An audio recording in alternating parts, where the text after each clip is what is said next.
2010ஆம் ஆண்டு. அப்போது திமுக ஆளுங்கட்சி, அம்மா அவர்கள் எதிர்க்கட்சி. ஒரு பெரிய மிரட்டல் விடுத்து அம்மா அவர்களுக்கு எதிராக மதுரை மாவட்டத்தில் பல இடங்களில் போஸ்டர் ஒட்டியிருந்தார்கள்.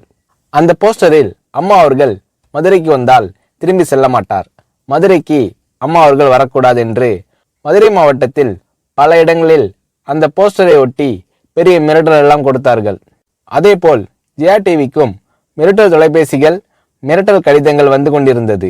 ஜெயா டிவியின் செய்தி பிரிவினர் இந்த மிரட்டல்களை பற்றியெல்லாம் தியாகத்தலைவி சின்னம்மா அவர்களிடம் சொல்லி அம்மா அவர்களின் கவனத்திற்கு கொண்டு சென்றார்கள். அம்மா அவர்கள் துணிச்சல், வீரம், கம்பீரம் இவற்றின் ஒட்டுமொத்த உருவம்.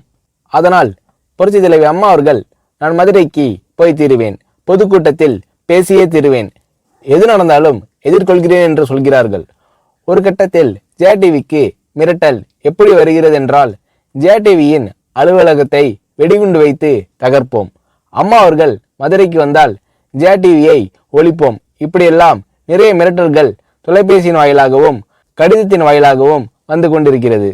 இந்த மிரட்டல்களை எல்லாம் கடந்து அம்மா அவர்கள் மதுரைக்கு சென்று பிரம்மாண்டமான பொதுக்கூட்டத்தில் லட்சக்கணக்கான மக்கள் மத்தியில் எழுச்சி உரையாற்றும் போது, ஒரு எதிர்க்கட்சியின் தலைவி என்ற முறையில் என்னை நீங்கள் மிரட்டுங்கள், ஒரு எதிர்க்கட்சியினை நான் நடத்துகிறேன் என்பதற்காக கழகத்தை மிரட்டுங்கள், ஜெயா டிவியை எதற்காக மிரட்டுகிறீர்கள், ஜெயா டிவியின் அலுவலகத்தை நீங்கள் தகர்ப்பீர்களா, ஜெயா டிவியை நீங்கள் ஒழித்து கட்டிவிடுவீர்களா, பார்க்கலாமா, ஜெயா டிவியை ஒழித்து கட்டிவிட்டால் என்னுடைய அரசியல் குரலை ஒழித்து விடலாம் என்று கனவு காணுகிறீர்களா?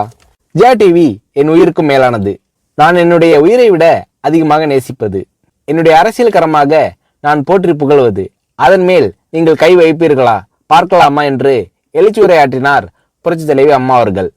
இப்படியெல்லாம் அம்மா அவர்களின் அன்புக்கும் மரியாதைக்கும் பாத்திரமாக ஜெயா டிவி இருந்தது.